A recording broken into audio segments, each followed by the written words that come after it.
6월 16일 새벽 예배 우리 다 같이 사도신경 하심으로 하나님께 올려드리겠습니다. 전능하사 천지를 만드신 하나님 아버지를 내가 믿사오며 그 외아들 우리 주 예수 그리스도를 믿사오니 이는 성령으로 잉태하사 동정녀 마리아에게 나시고 본디오 빌라도에게 고난을 받으사 십자가에 못 박혀 죽으시고 장사한 지 사흘 만에 죽은 자 가운데서 다시 살아나시며 하늘에 오르사 전능하신 하나님 우편에 앉아 계시다가 저리로서 산자와 죽은 자를 심판하러 오시리라. 성령을 믿사오며 거룩한 공회와 성도가 서로 교통하는 것과 죄를 사하여 주시는 것과 몸이 다시 사는 것과 영원히 사는 것을 믿사옵나이다. 아멘. 우리 찬송가 435장 하나님께 찬양드리겠습니다. 나의 영원하신 기업, 찬송가 435장 하나님께 올려드립니다.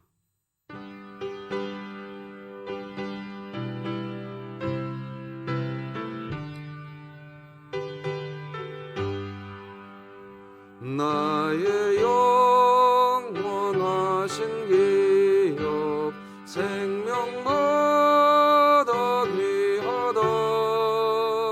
나의 갈 길 나가도록 나와 동행하소서. 주께로 가까이 주께로 나의 갈 길 다가도록 나와 동행하소서. 세상 무기한 일함과 모든 명예 버리고 험한 길을 가는 동안 나와 동행하소서.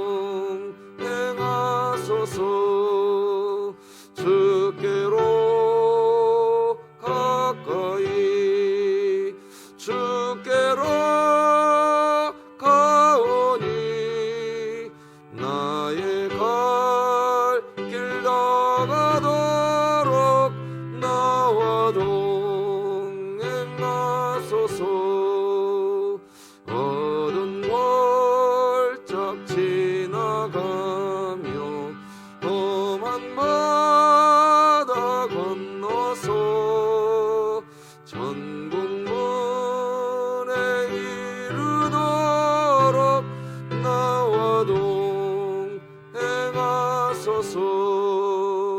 주께로 가까이 주께로 가오니 나의 갈 길 나가도록 나와 동행하소서.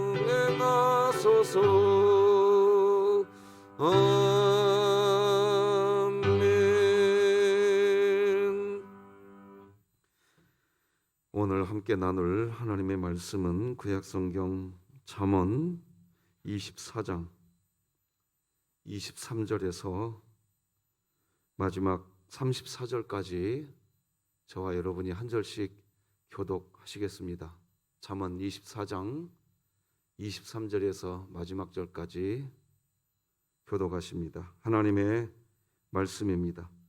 이것도 지혜로운 자들의 말씀이라. 재판할 때에 낯을 보아주는 것이 옳지 못하니라.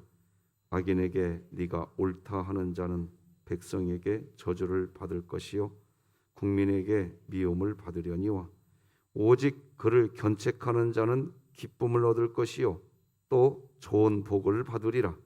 적당한 말로 대답함은 입맞춤과 같으니라. 내 일을 밖에서 다스리며 너를 위하여 밭에서 준비하고 그 후에 내 집을 세울지니라. 너는 까닭 없이 내 이웃을 쳐서 증인이 되지 말며 내 입술로 속이지 말지니라. 너는 그가 내게 행함같이 나도 그에게 행하여 그가 행한 대로 그 사람에게 갚겠다 말하지 말지니라. 내가 게으른 자의 밭과 지혜 없는 자의 포도원을 지나며 본즉 가시덤불이 그 전부에 퍼졌으며 그 지면이 거친 풀로 덮였고 돌담이 무너져 있기로 내가 보고 생각이 깊었고 내가 보고 훈계를 받았노라. 네가 좀 더 자자, 좀 더 졸자, 손을 모으고 좀 더 누워 있자 하니 내 빈궁이 강도같이 오며 내 곤핍이 군사같이 이르리라. 아멘. 살짝 추운 것 같습니다. 온도 조금 조절해 주시면 좋겠습니다. 하나님께 드린 예물이 있습니다. 잠깐 기도하시겠습니다. 하나님 안에서 신앙의 가정 이루게 해주신 것 감사합니다. 늘 말씀으로 신방받으며 하나님 사랑하고 사람 사랑하는 가정이 되기를 소망하고 하나님이 세우신 하나님이 허락하신 하나테크 사업장 주님의 뜻에 쓰여질 수 있도록 주님의 음성에 귀 기울이며 주님 뒤따라가는 사업장이 되도록 선한 영향력 주는 사업장 되게 해주시기를 간절히 기도하며 하나님께 올려드리는 예물이 있습니다. 하나님 귀한 예물 흠양하여 주시옵시고 기도의 제목처럼 하나님의 말씀을 중심하고 그 말씀 안에서 범람하는 요단강도 건너가서 하나님께서 약속하시는 땅에 이르르는 신앙의 가정이 되게 하시며 귀한 사업장 하나테크 선한 영향력을 끼치는 하나님 나라를 세워가는 사업장이 되게 하여 주옵소서.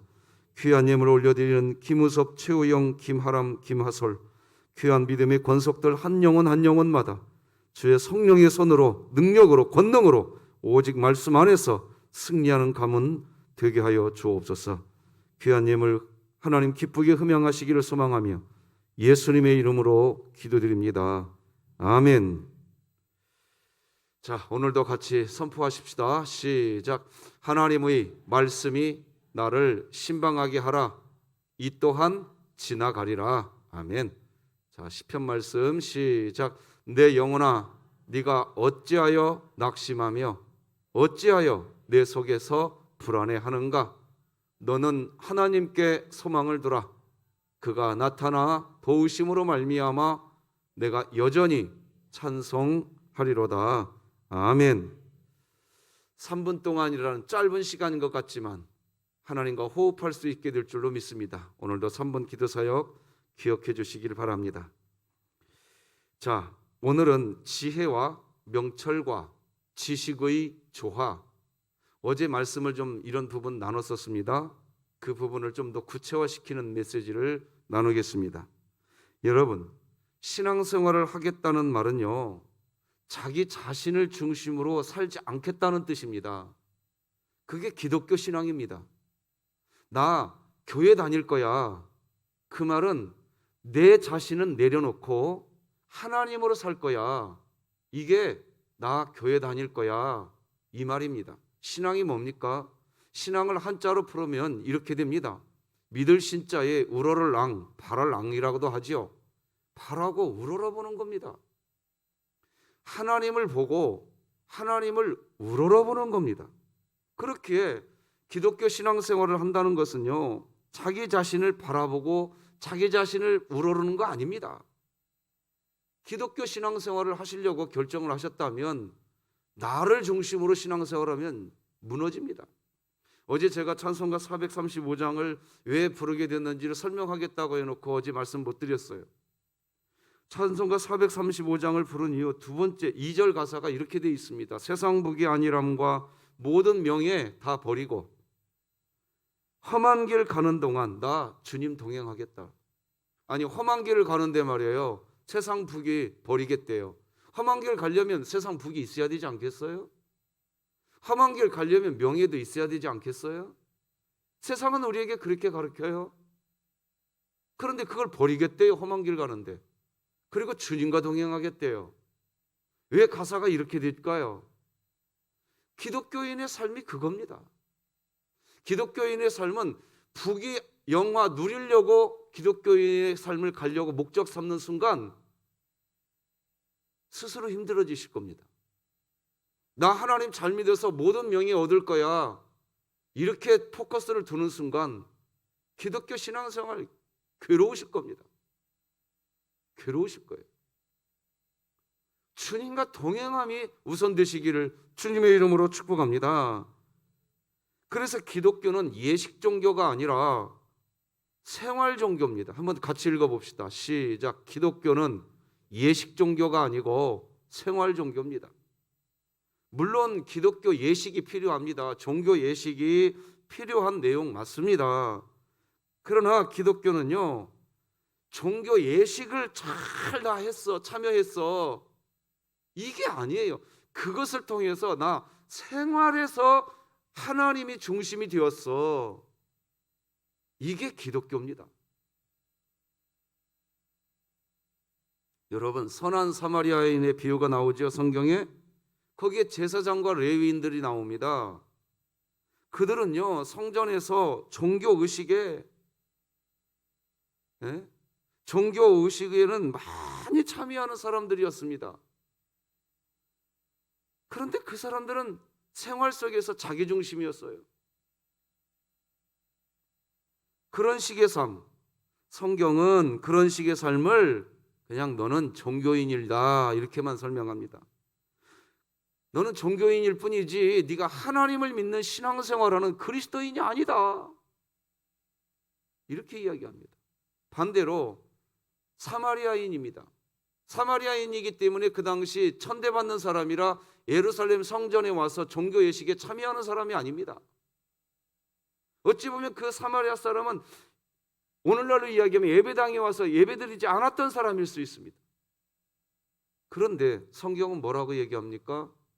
그 사람이 강도 만난 자를 도와주는 삶 속에서 하나님 중심으로 살아가니까 성경은 그 사람을 뭐라고 얘기하느냐? 네가 하나님 믿는 그리스도인이다라고 얘기합니다. 우리가 지금 잠언 말씀을 지금 살펴보고 있는데, 잠언 24장, 지금 오늘 본문이죠. 오늘 이 본문 1절 다시 한번 읽어봅시다.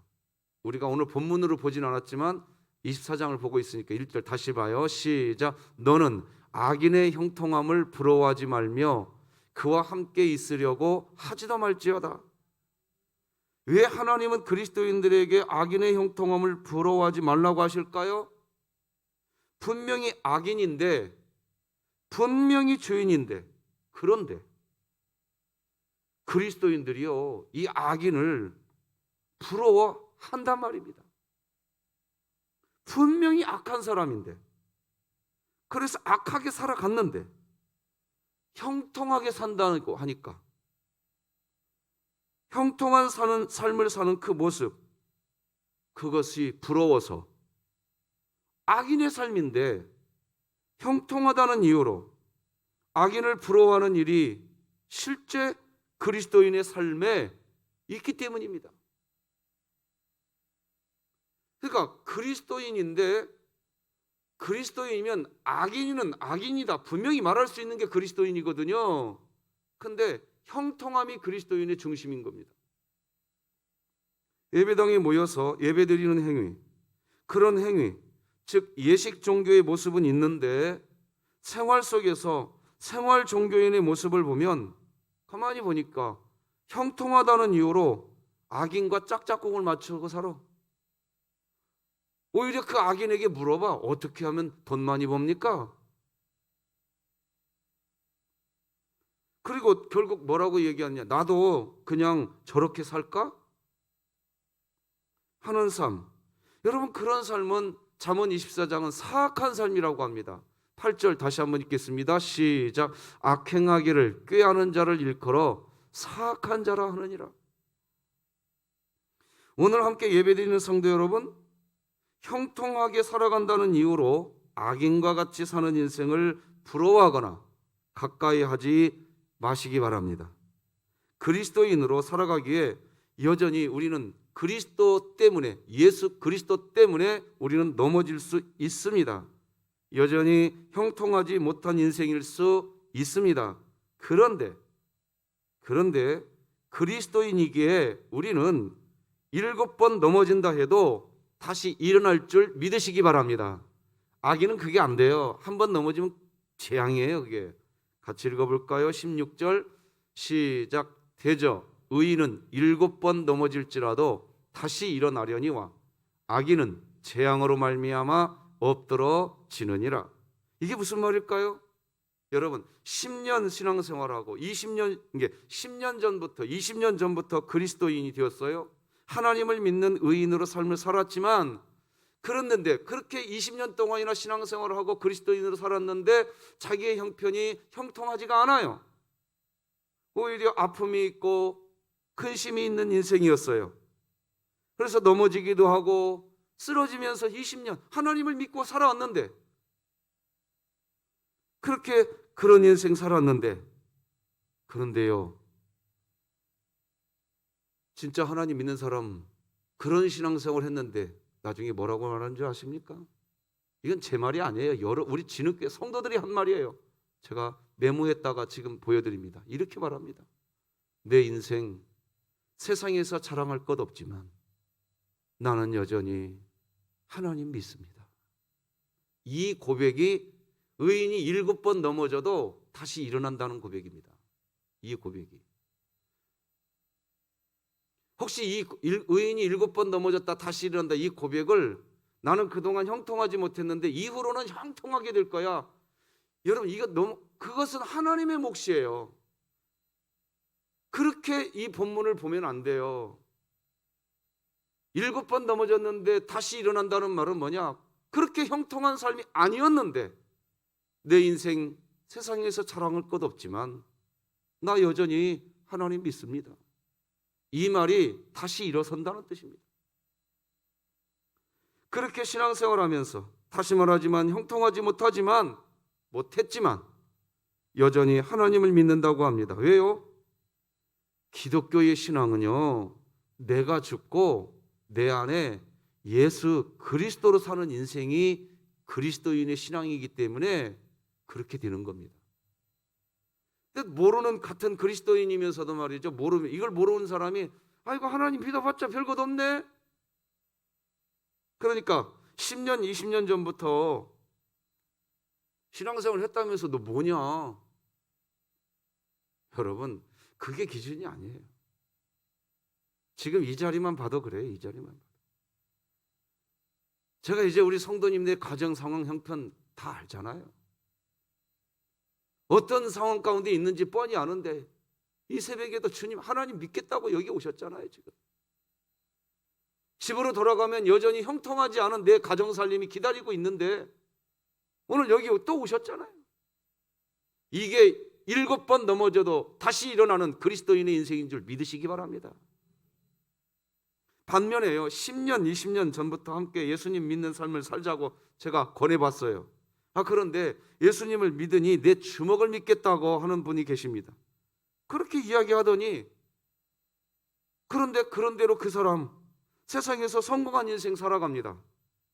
형통하게 살아가요. 예수 안 믿고 내 주먹만 믿겠다고 하더니 참 형통하게 살아. 그런데 그렇게 살아온 그런 형통함 때문에 제가 다시 다가가서 이봐요, 그래도 예수님 믿고 삽시다. 그러면요, 10년 전보다 그 사람은 더 완고해져 있습니다. 그래서 뭐라고 얘기하느냐? 목사님, 예수님 믿고 살아온 당신 보니까 더 예수님을 믿고 싶지 않네요. 나 봐요, 나 봐. 세상에서 이만하면 성공하지 않았습니까? 이게 재앙이에요, 재앙. 악인에게 임하는 재앙이 이겁니다. 그 얘기가 잠언 24장 16절이죠.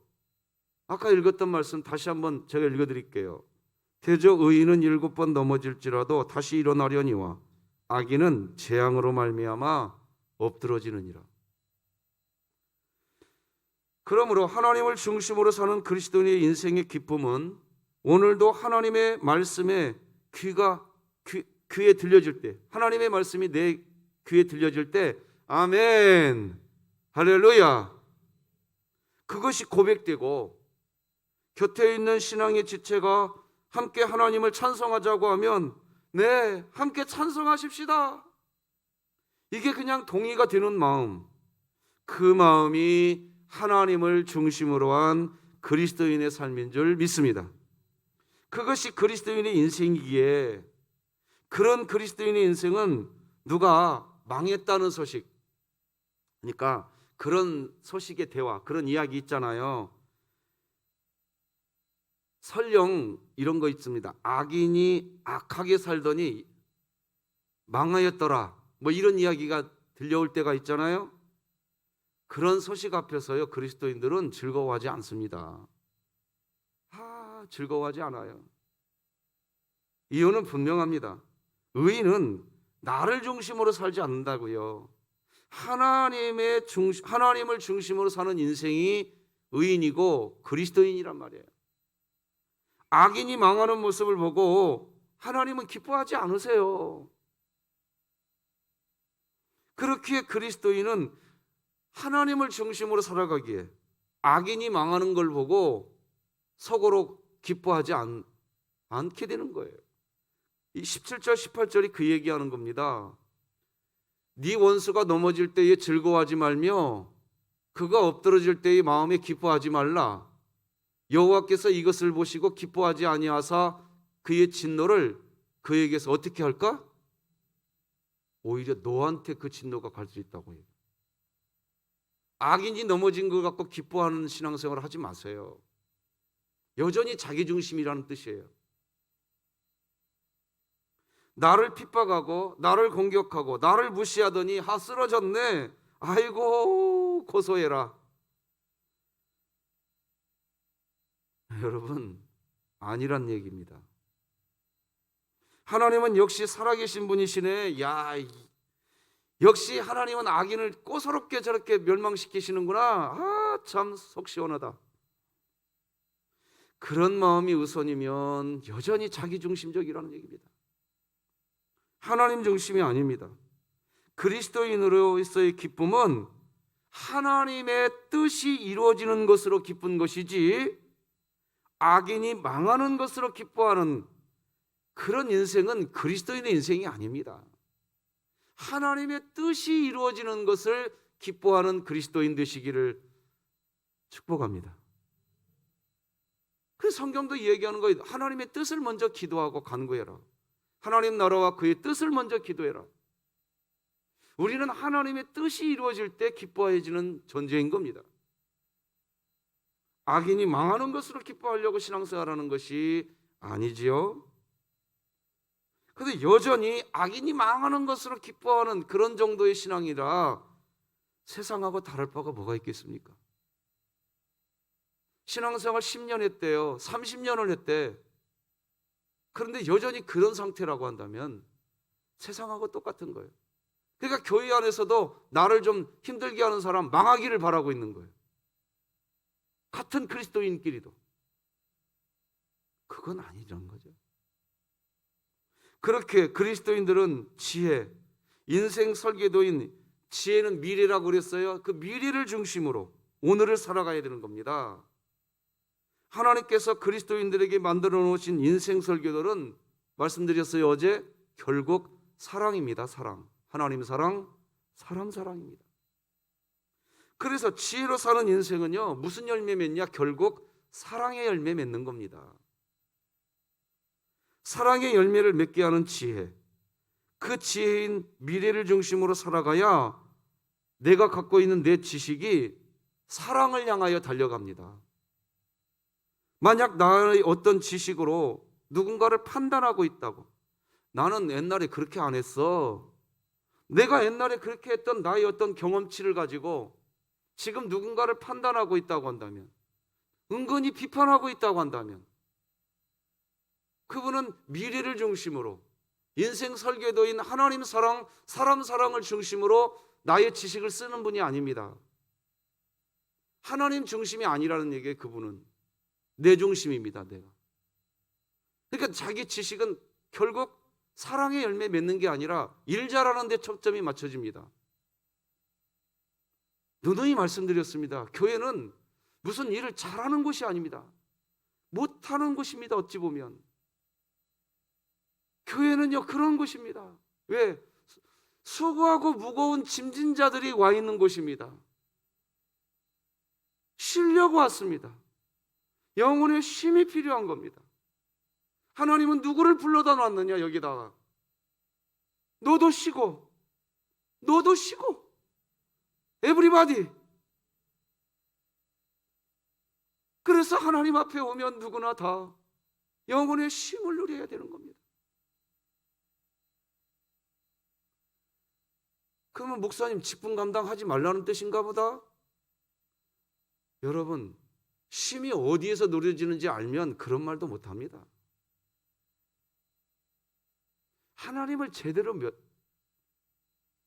부모님만 집에 가보세요. 집에 있는 엄마만 사랑하는 자식이라고 해봅시다. 엄마 아빠를 사랑하기만 해도요 자녀가 말이죠 가만히 안 있어요. 엄마 힘들어? 내가 방 청소해 줄게. 그게 사랑이지요. 사랑의 열매를 맺으면 직분 더 중하게 여깁니다. 더 소중하게 여깁니다. 명철이라고 했어요. 명철은 현재라고 그랬잖아요 어제. 명철도 마찬가지예요. 그리스도인들은 지혜, 즉 사랑의 열매를 바라보면서 현재의 명철을 소유해야 됩니다. 그러면 현재의 명철도 결국 무슨 열매를 맺게 되냐? 사랑의 열매를 맺게 되는 겁니다. 지금 현재 내가 어떤 판단을 할 것인가? 그 판단의 기준이 뭐냐? 사랑입니다. 그 사랑, 어떻게 해야 이 사랑의 열매를 맺을 것인가 하고 오늘을 판단하는 명철. 그게 지혜로운 그리스도인이라는 것이 잠언의 가르침입니다. 하지만 미래, 즉 지혜를 보지 않고 그냥 현재만 보는 명철함은 결국 나입니다. 내 이익이고 내 성공이고 내 말이고 내 주장이고 내 칭찬입니다. 그래서 세상은 자기의 이익을 잘 챙긴 사람, 그 사람이 명철한 사람이라고 얘기합니다. 그리스도인들 부모들도 자식에게 얘기합니다. 너 그래서 네 것 잘 챙겼어?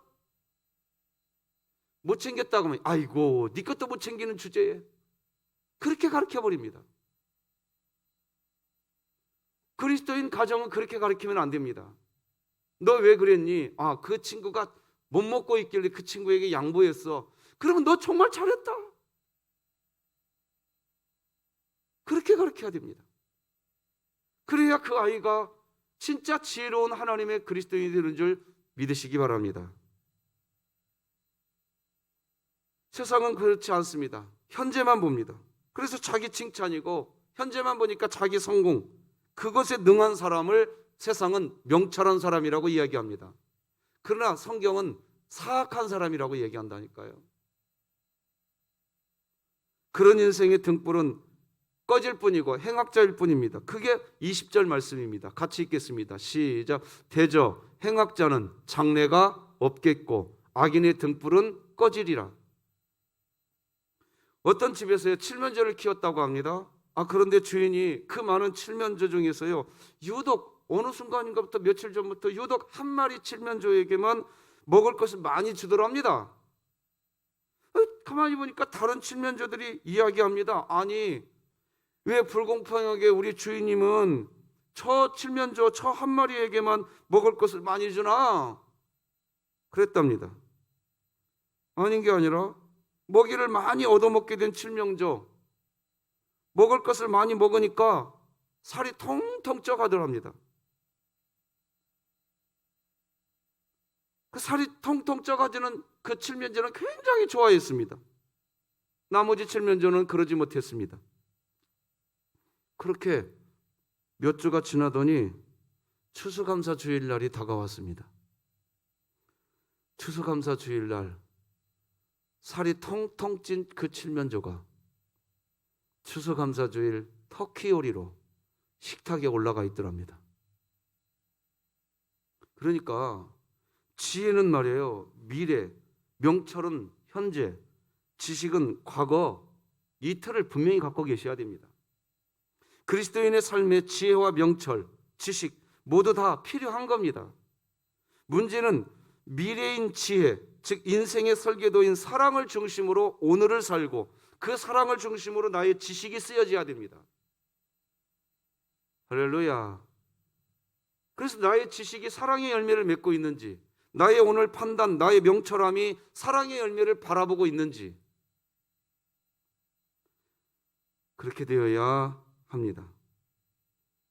그러나 세상 지혜는 그 반대라니까요. 오늘만 이야기합니다. 그리고 그것이 명철이라고 이야기합니다.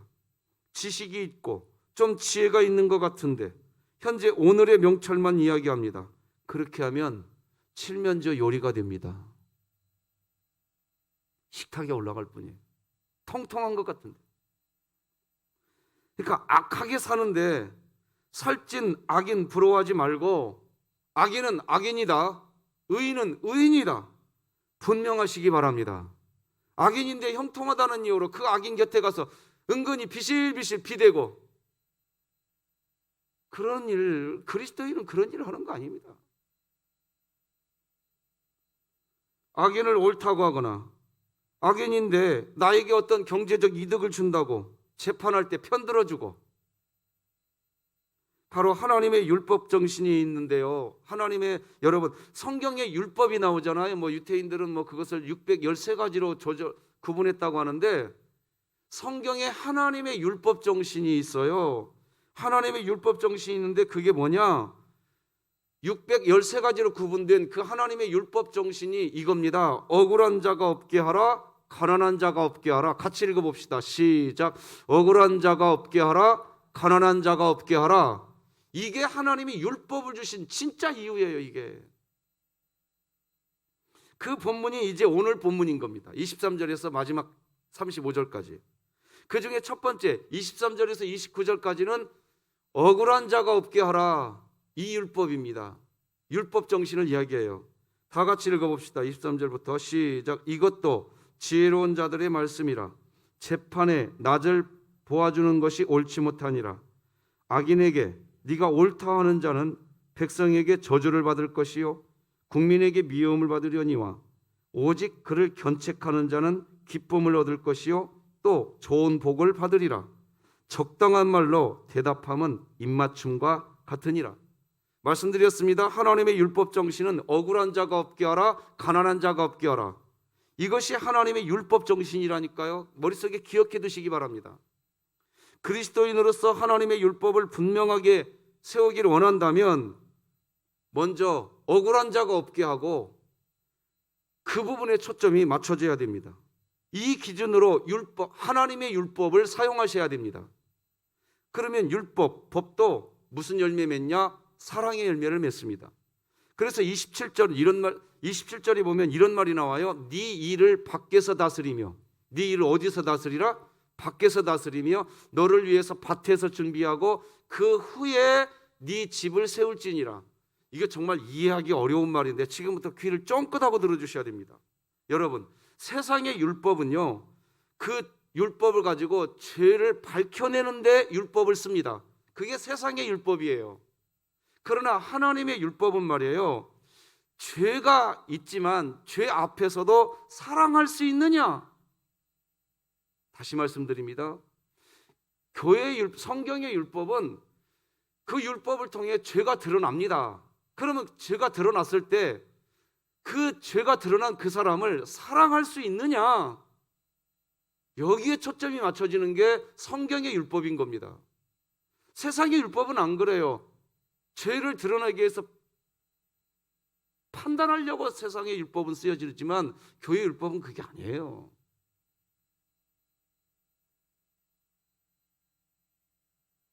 여러분, 27절 지금 방금 읽었는데 공정에 대한 이야기입니다.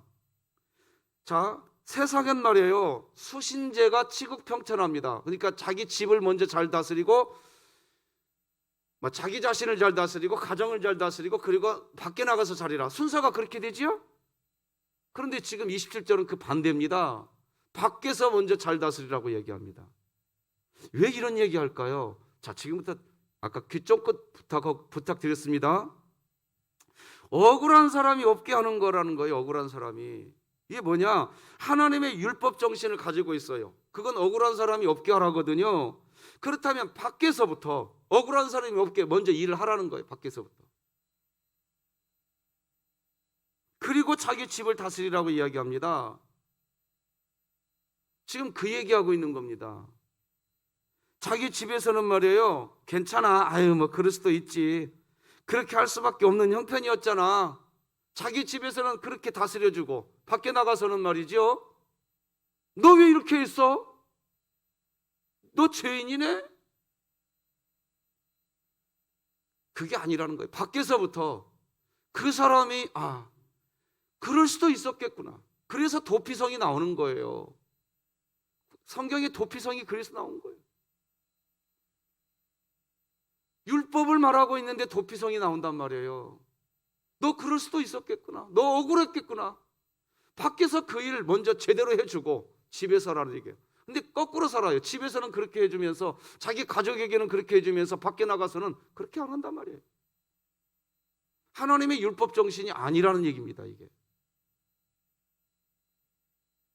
그래서 28절 이렇게 나오는 겁니다. 28절 같이 읽어볼까요? 시작. 너는 까닭 없이 내 이웃을 쳐서 증인이 되지 말며 네 입술로 속이지 말지니라. 이제 하나님의 율법 정신 두 번째를 잠깐 살펴보겠습니다. 가난한 자가 없게 하라 이겁니다. 오늘 본문 30절 이하는 그걸 이야기합니다. 하나님의 율법 정신 두 번째, 가난이 없게 하기 위해서 그리스도인들은 첫째, 게으르면 안 됩니다. 30절에서 34절 읽어드리겠습니다. 내가 게으른 자의 밭과 지혜 없는 자의 포도원을 지나며 본즉 가시덤불이 그 전부에 퍼졌으며 그 지면이 거친 풀로 덮였고 돌담이 무너져 있기로 내가 보고 생각이 깊었고 내가 보고 훈계를 받았노라. 네가 좀 더 잘자 좀 더 졸자 손을 모으고 좀 더 누워있자 하니 네 빈궁이 강도같이 오며 네 곤법이 군사같이 이르리라.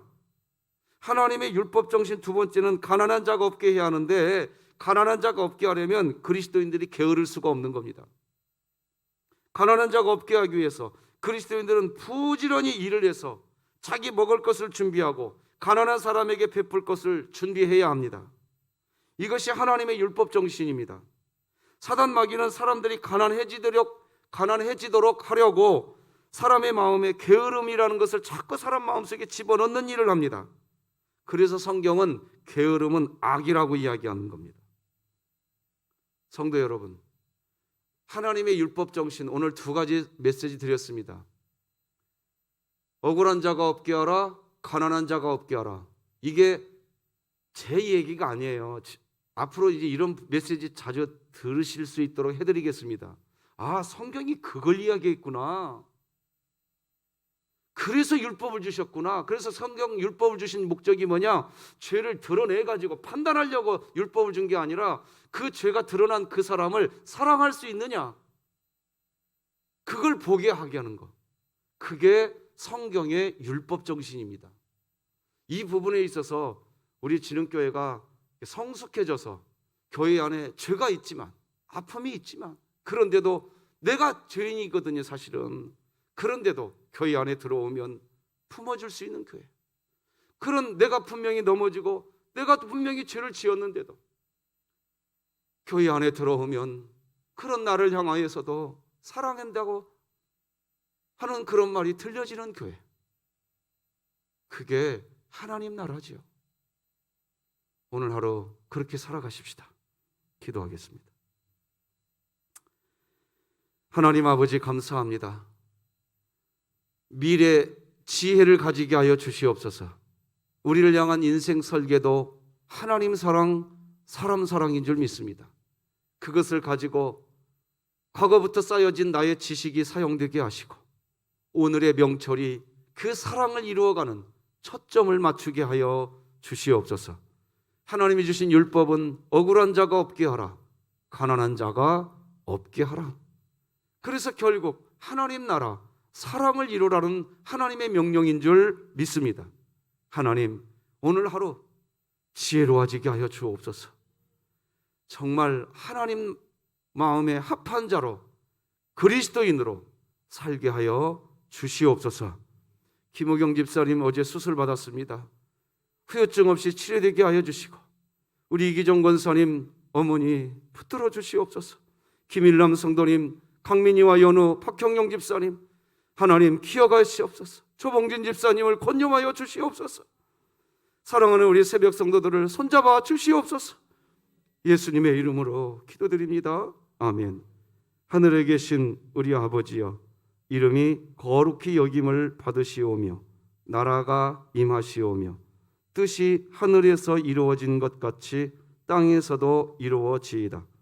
오늘 우리에게 일용할 양식을 주시옵고 우리가 우리에게 죄 지은 자를 사하여 준 것 같이 우리 죄를 사하여 주시옵고 우리를 시험에 들게 하지 마시옵고 다만 악에서 구하시옵소서. 나라와 권세와 영광이 아버지께 영원히 있사옵나이다. 아멘.